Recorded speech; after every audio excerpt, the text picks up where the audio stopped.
Today on CityCast Denver. Along with the rest of the country, the city is reeling from another video showing police beating a black man to death. We're talking about the local impact of the Tyree Nichols video with one of our favorite guests. But first, Denver recorded 82 traffic deaths in 2022.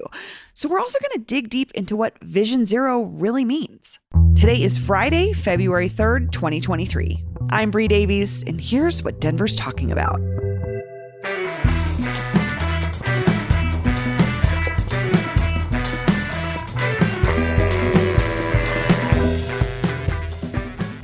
Welcome back to CityCast Denver, the show about the city with a guy running for mayor who has Sephora money. That's right, Andy Rougeau, a Republican running what Axios calls a, quote, law and order, less government campaign, has self-funded his run so far with a $500,000 loan from himself. We haven't had a right-leaning mayor in Denver since 1961. Paul, do you think he has a chance? Sure. I don't know. I mean, I have no idea who's going to come out of this 17-person race and what people want out of a mayor right now. We've started doing our mayoral interviews, and I am, as usual, when it comes to politics, turned upside down, topsy-turvy, don't know which way is up. But the fact that Mr. Rougeau, his father is the CEO of Sephora, I gotta say it makes sense. Looking at pictures of this guy, don't like to comment on candidates' appearance normally, but he's got great skin. He's got Sephora skin. He looks great. I'm jealous. It explained why, you can look at campaign finance reports. Anybody can see where the money is coming from. And I was like, where did this guy get $500,000? Oh, okay. Makeup. Sephora, honestly, I've made this observation recently, but you can go into any store in the mall and there are no employees. There's 500 customers and no one to help them except Sephora. There is, I swear, an employee for every customer. They are doing gangbusters. They're so busy. I attribute it probably to like YouTube and like makeup tutorials and sort of that whole thing. But it is, I can see why Sephora makes a lot of money. They are busy.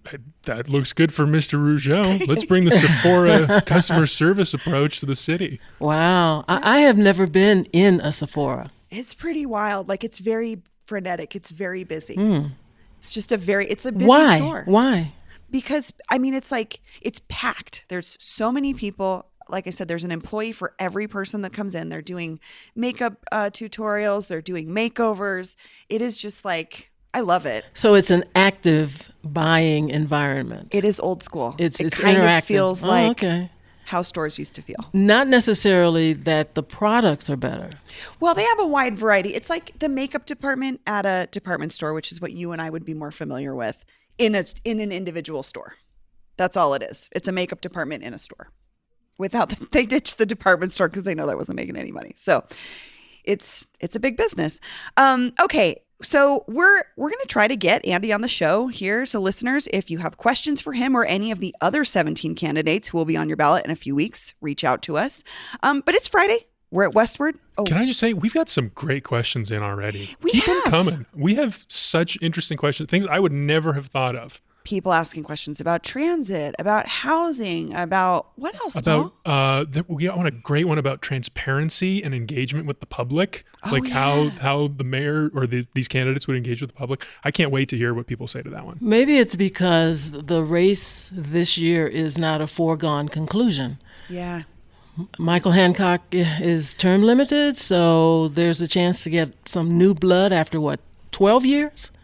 So maybe people are stepping up and getting interested because they know possibly their voice will count. I think so, absolutely, especially we're going to go to a runoff. So anybody could be in that top two at this point. Yeah, it feels real. It feels really wide open and real this year. I'm still excited about it. We've done a couple of those interviews, which will be running this weekend. So stay tuned. Check your feed over the weekend. We'll have our first two interviews that we've done with candidates. One you probably know pretty well. Another one you've never heard of. And they both are interesting folks. So yeah, I think we're going to be... no one else has reported anything about one of these candidates. Right. The interview we're running this weekend. I don't know how people are going to react to it. There's definitely, she is an interesting person. I'll say that. She's an interesting person. Well, you're not going to tell us who it is? Renata Behrens. Okay. Renata Behrens. And she has no internet presence. She has no Like Paul had to go find her. So she's only been on neighborhood. CityCast Denver. She will have been Yeah. only on CityCast Denver as of this weekend, as far as we know. So An exclusive. it's an exclusive. All right. Have we introduced Joanne? We should introduce No, Joanne. we haven't. No. We haven't. So it's I'm, Friday. I'm sitting here Okay. wondering, why am Let I me- here? Who let am me- I? Am I a potted plant? No. Let me Okay. give you a formal introduction. It's Friday. We're at Westward, and we're joined by one of our favorite guests, longtime voice on public radio and current host of the Been There, Done That podcast, Joanne Allen. Hi. Hey, y'all. Welcome back. Thank you. It is nice to be back. It's been, I don't know, a couple of months or so. And I always love being on this show because I get the chance to just spew whatever I want to spew. Well, you're a Paul and Bree favorite, but you're also a fan favorite. So Oh, thank you. That's we nice are to know. always excited to have you Yay. back. Yay. So first topic, we're going to talk about Vision Zero and traffic deaths here in Denver. This really came out of a Westward op-ed from Molly McKinley. It's Denver's transportation system is a public health crisis. Molly is a former guest of the show. She's policy director for Denver Streets Partnership and was on our show last year to talk about the Denver Deserves Sidewalks initiative, which voters passed in November. But Molly's op-ed focuses on a few things related to transit here in Denver, but she talks about the failure of Vision Zero. Paul, what is Vision Zero? Vision Zero is a very nice thing to say. It is words. In terms of as a policy, it originated as an idea in Scandinavia in the late 90s. First in Sweden, there was a bill passed that stated, quote, no one, well, I'm quoting quote English, but it was probably in Swedish at the time, but it said that no one should be killed or seriously injured within the Swedish road transport system, and the structure and the function of the road transport system must be brought into line with the demands this goal entails. So they were basically codifying this idea that they are going to attempt to achieve zero traffic deaths. And do that by infrastructure and transit changes that would make that possible. Yeah. Yeah. Because this is something that happened in Sweden. In Sweden, they did this. In Norway, they did this. All across Scandinavia, my understanding is it's been very successful. In the United States, it's also been a very popular idea, but then it's the follow-up part that's been hard here. Well, see, that's the thing. It's like, how can you compare Sweden and Norway to cities in the U.S.? And as you said, here in the U.S., it's a popular idea.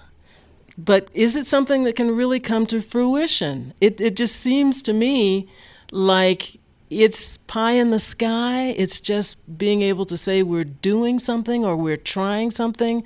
And I just, I read as much of Vision Zero's documents as I could, but they were so flowery and so full of too many words that I couldn't really quite grasp a lot of it. But some of the things I understand, but I just wonder if those things can actually be put into practice in a city like Denver, which is, very different, I would assume, than what's a city? Stockholm or Oslo. Yeah.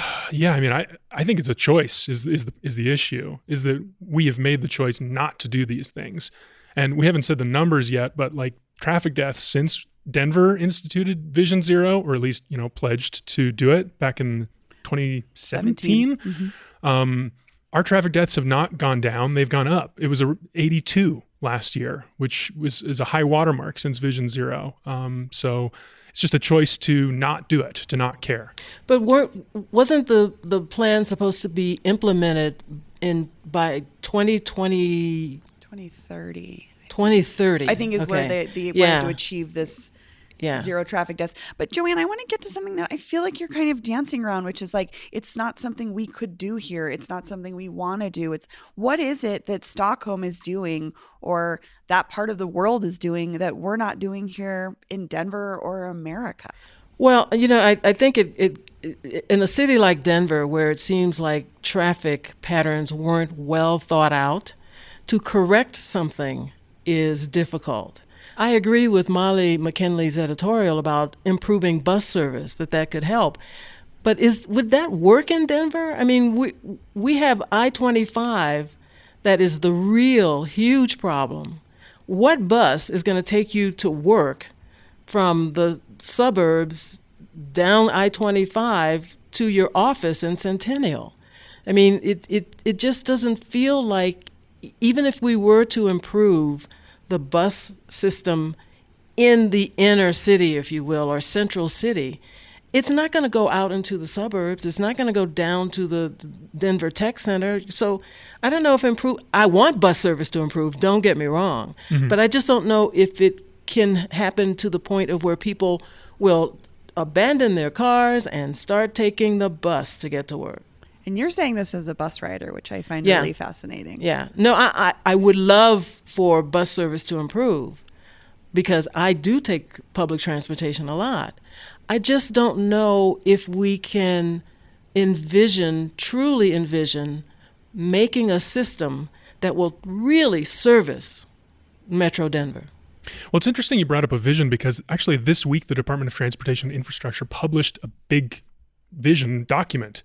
They laid out this plan for achieving this multimodal transit utopia that we talk about, where someone would be able to take the bus from the suburbs into downtown where they work, which is only just one piece of the puzzle as the document lays out.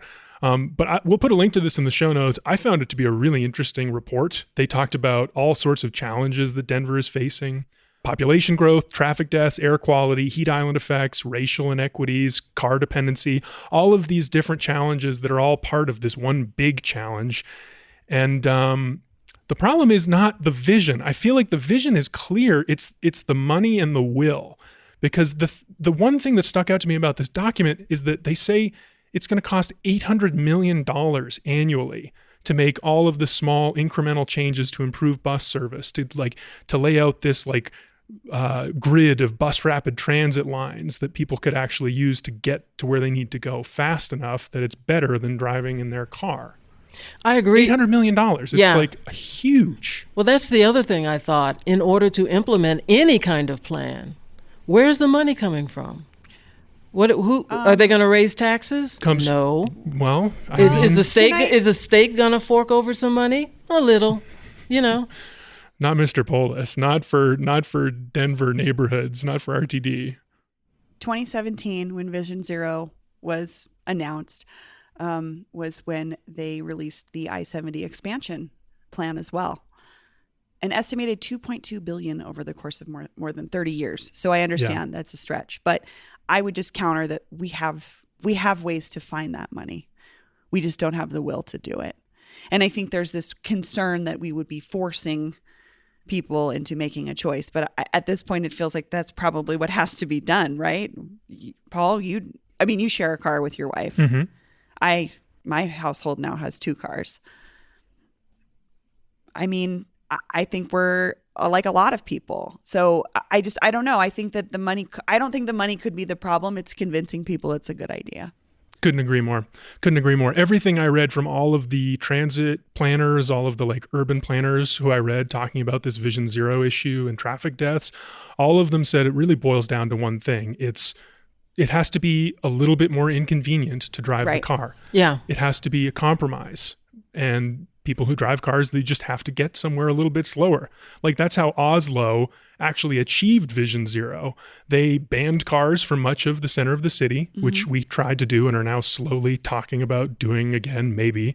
They have omnipresent automatic speed cameras. So that's another huge investment of money, but creates this accountability. Drivers know that if they do something, there's going to be consequences. They lowered speed limits.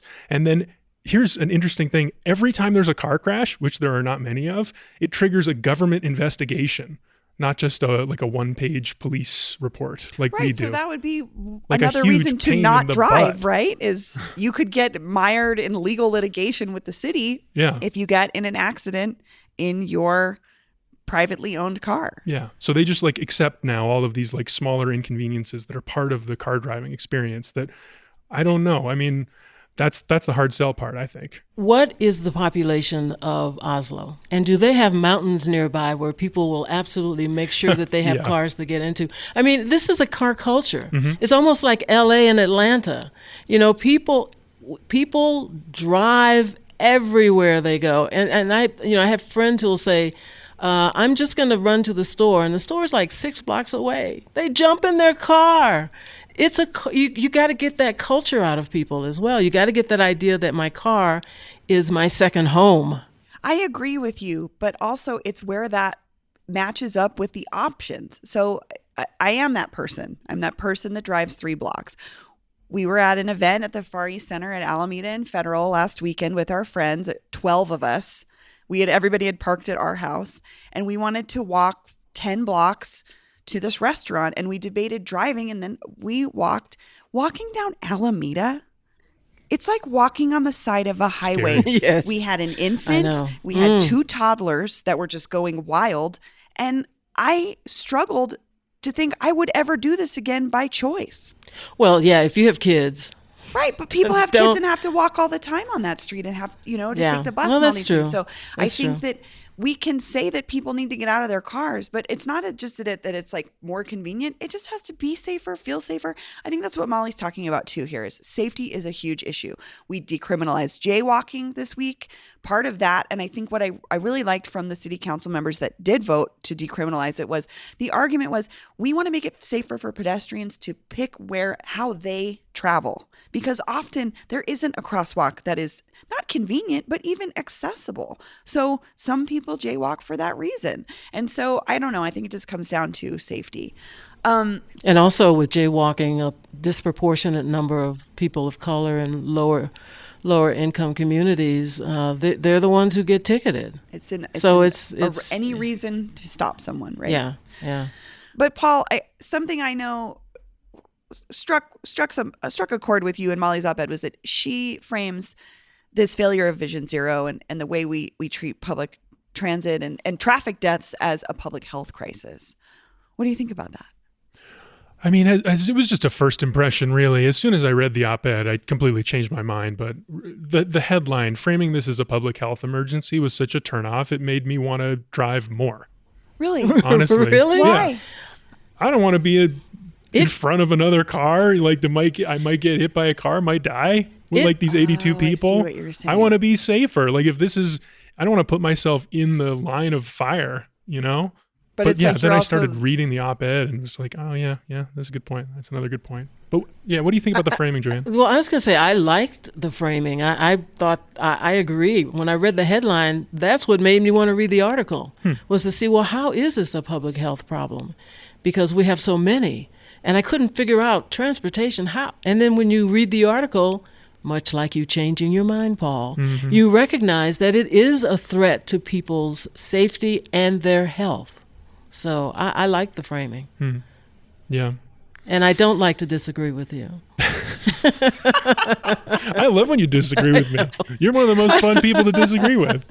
So we're looking at this mayoral race. Again, we were just talking about this turning point, this opportunity to maybe have a whole new administration that we've not had for 12 years.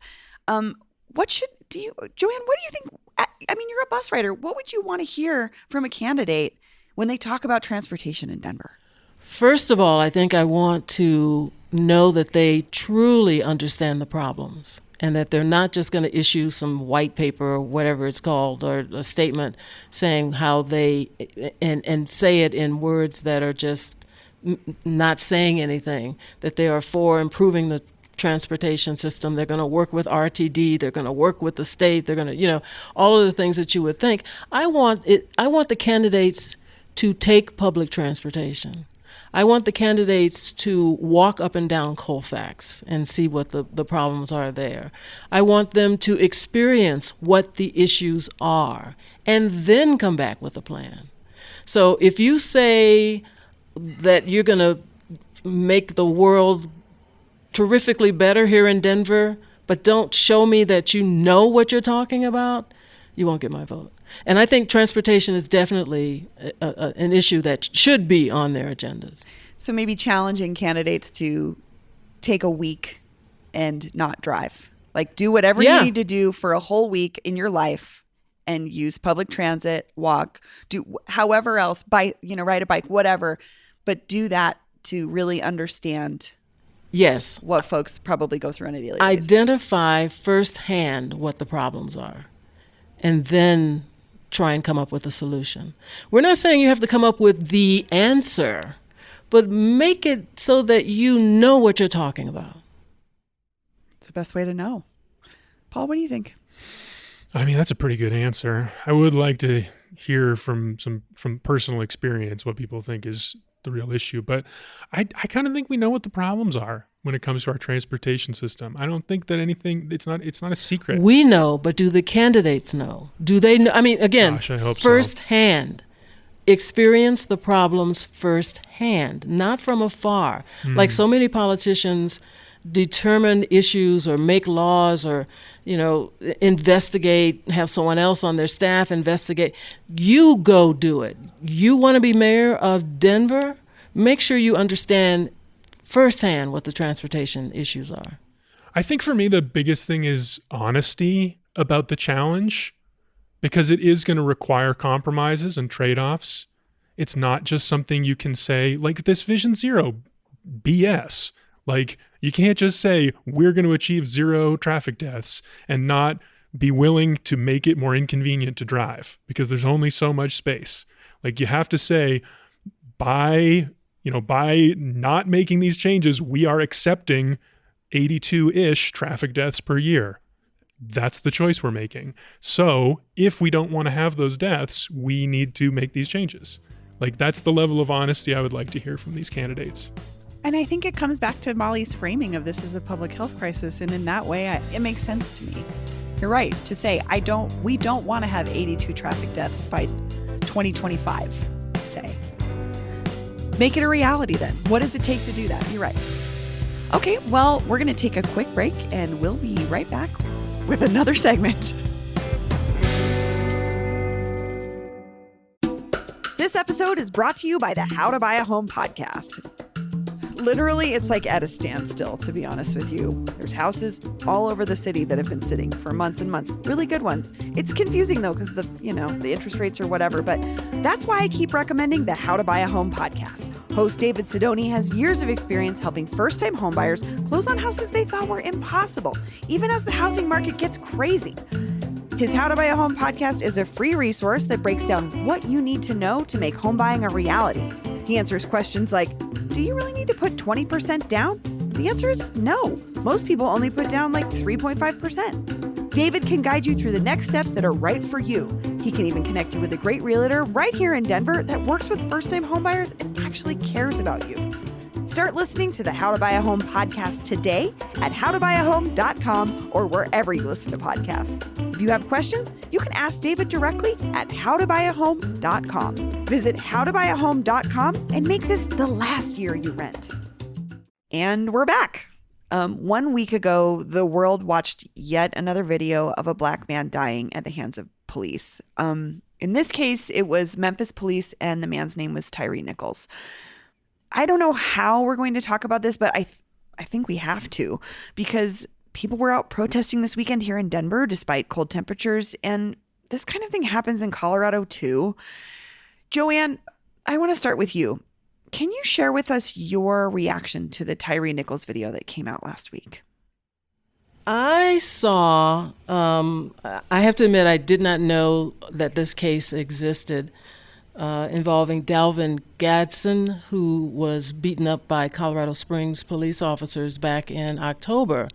And Gadsden was initially charged with 2 counts of second-degree assault on a police officer, resisting arrest, obstructing a police officer, driving under the influence, and driving without license plates. He ended up paying a $15 fine for improperly displaying the license plates on his car, according to his attorney. So when this incident happened back in October, the police department did, some sort of investigation, and then decided that the Colorado Springs Police Department found that the officer's actions were within policy. And so what happened to this guy is they asked him to get out of the car, and the moment he said no, they pounced. And they started punching him from the front. A guy was on the passenger side, a cop on the passenger side, and started punching him mercilessly from behind.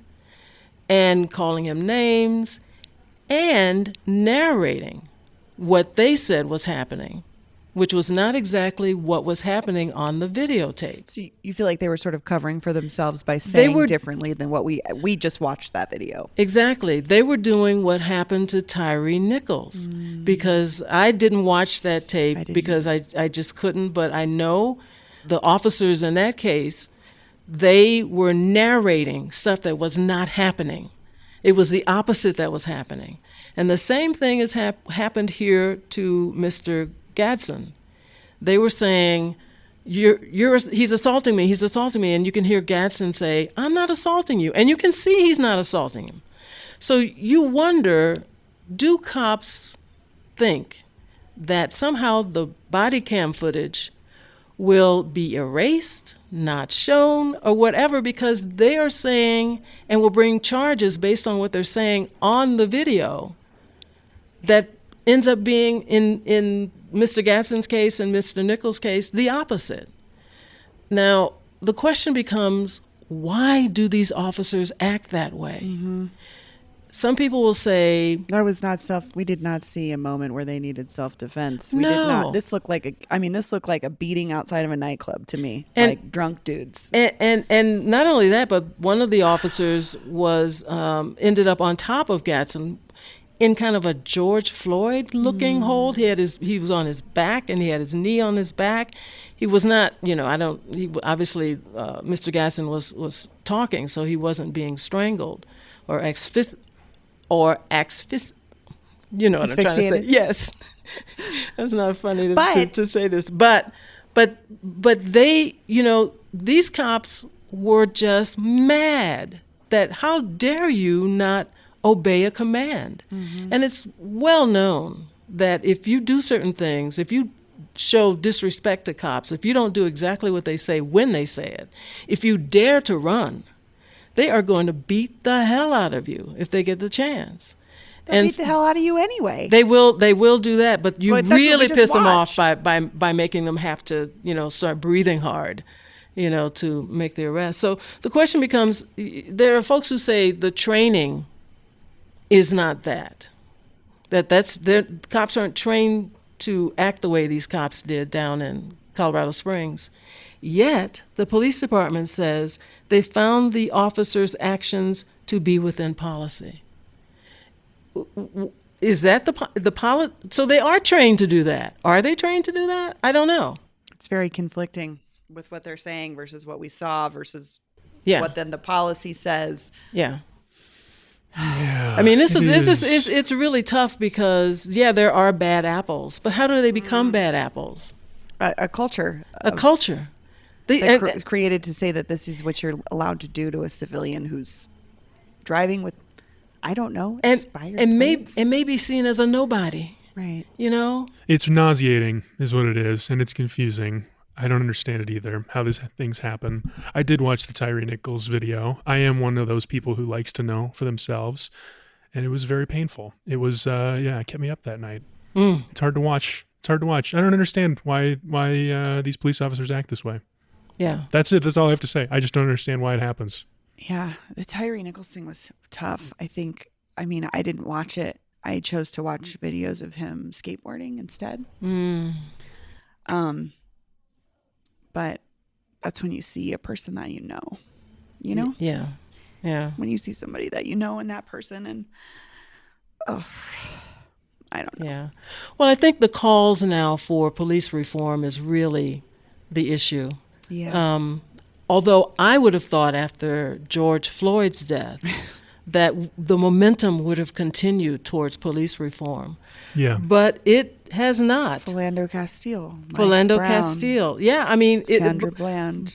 Kia Boyd. But you actually see George Floyd die. Yeah. And so I turned to an opinion written by Charles Blow for the New York Times.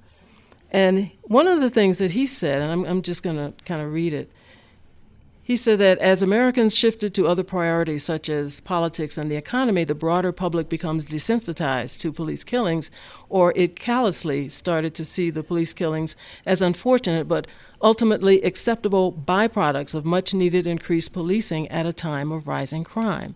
And then a little further down, he goes on to say, too many liberal politicians showed us that their commitment to legislation, obviously police reform legislation, and even language to protect black lives from police violence was polling, Polling, dependent, not rooted in moral rectitude or core values, but governed by their ideas' public appeal. When the winds shifted, these politicians spun like a weather vane. In other words, what does it take? Will it take Tyree Nichols before there is meaningful police reform? What will it take, Paul? I don't think so. I don't think anything's going to change from these incidents. Yeah, how many videos do we have to watch? I mean, how many people do we have to know? How many people do we have to know third hand? Or how many people in our lives do we have to lose to it? Yeah. I don't know. I one day I will watch the Tyree Nichols video, but I know I can't right now. I want to watch the skateboarding. I think I want to see that. But then that's going to make me really sad too, is to see that. But I just think we need to get off our fannies and, among other things, like in the mayoral race, demand more police reform, because God knows Denver police have a little problem themselves. Our payouts for police brutality are quite high. It is something that we've done over and over again, the folks that we've lost. Yeah. Because body cams don't seem to deter them. Large payouts don't seem to deter them. Nothing seems to deter them. What will it take? Very difficult, big problem. It's a question for mayoral candidates, though. And we'll be asking them. Yep. What does public safety mean to you? And where do you want to put that money? Because like you said, the STAR program, we've talked about the STAR program as a great start. That would not have saved this gentleman from being beaten. But it's somewhere we could shift some resources to start having a different conversation about public safety.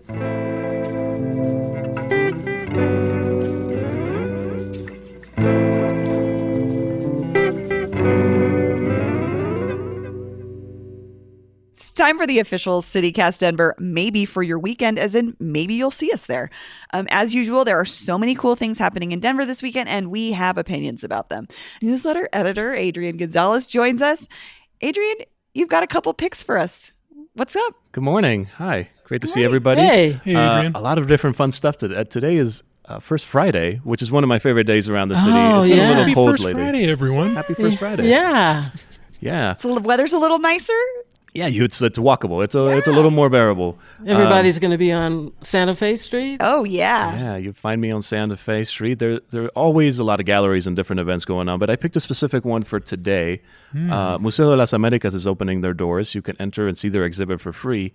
And they're celebrating, because it's Black History Month, celebrating Afro-Latina identity.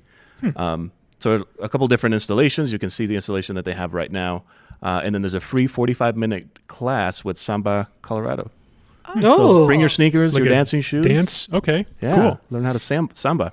Do they still have the Luis Barragan stuff up? Oh, the they architect, do. Mexican architect? Oh, I am dying to go see that believe they bodyguard do. exhibit. Okay, Museo's one.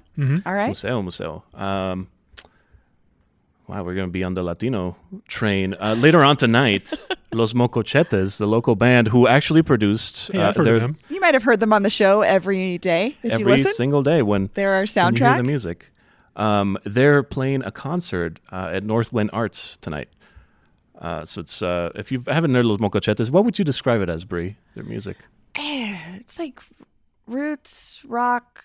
I mean, it's dancey. Yeah. It's fun.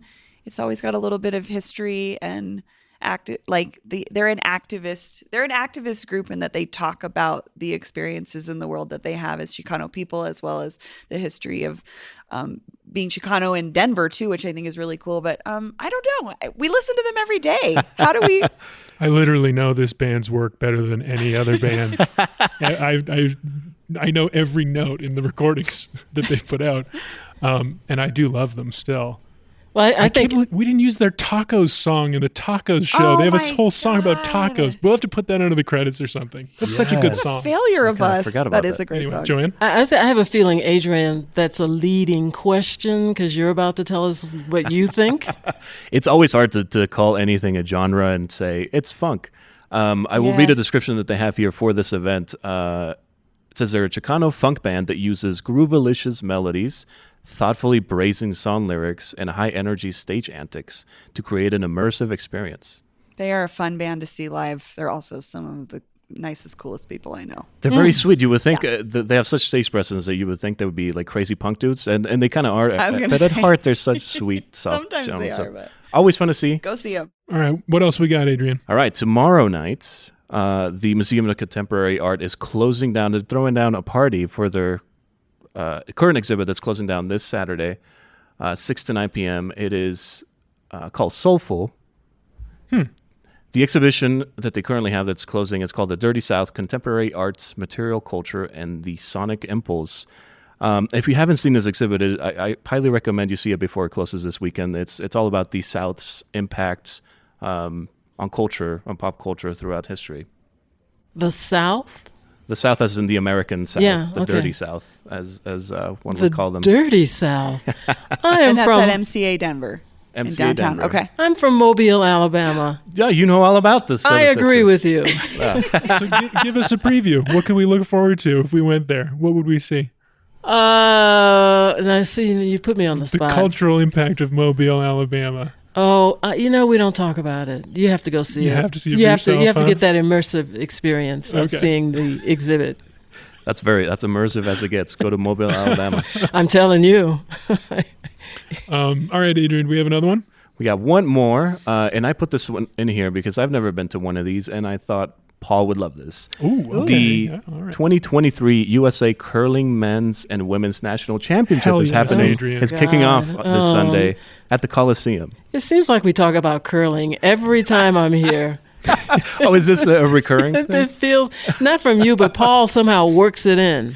I think I might have mentioned this when this was announced. And yeah, I do think this would be a fun day. Curling, if you've never been, if you've never seen it, it's a great sport to drink a beer while you watch or participate. How did I know you were going to love that? They're having the opening ceremony in the championships. I didn't know this. The winners here are the ones that are going to represent the United States in the World Championships for both men and women. Oh, Love So it. this is a way to, if you've never seen curling, which I've never World-class have, athletes. this is the way to kick it off.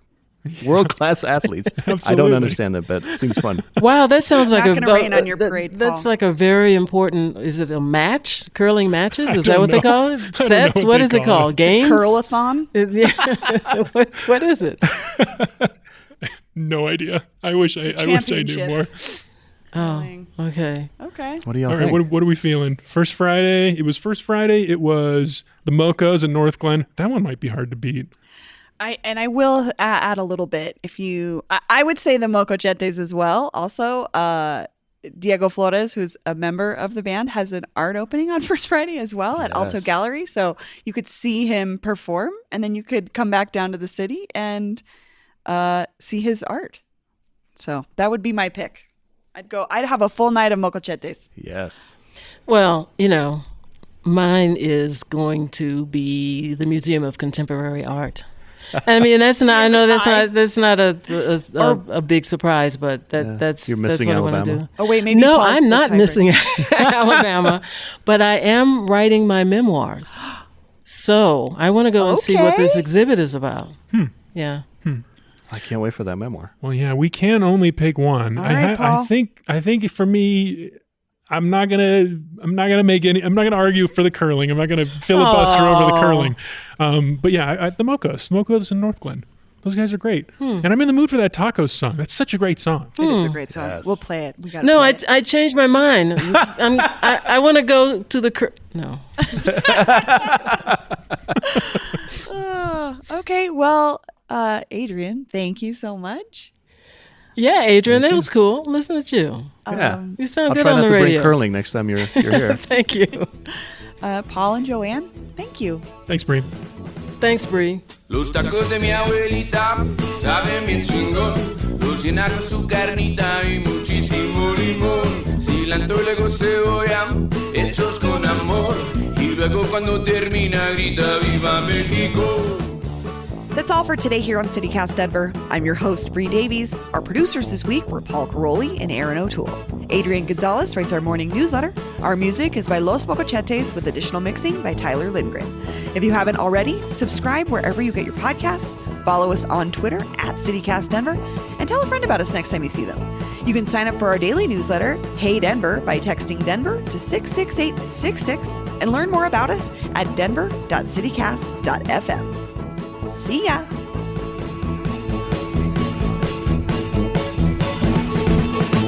Los chiles de mi abuelita pican bien chingón. Los que estén en su jardinito pa' que agarren más sabor. Los mole en su molcajete pa' sacar sazón. Y siempre cuando termina grita ¡Viva México! No sé por qué no he dejado de comer. Los tacos están tan buenos que puedes enloquecer. Quizá, tal vez, me pueda echar otros 6. Comiendo con mi abuelita se come como un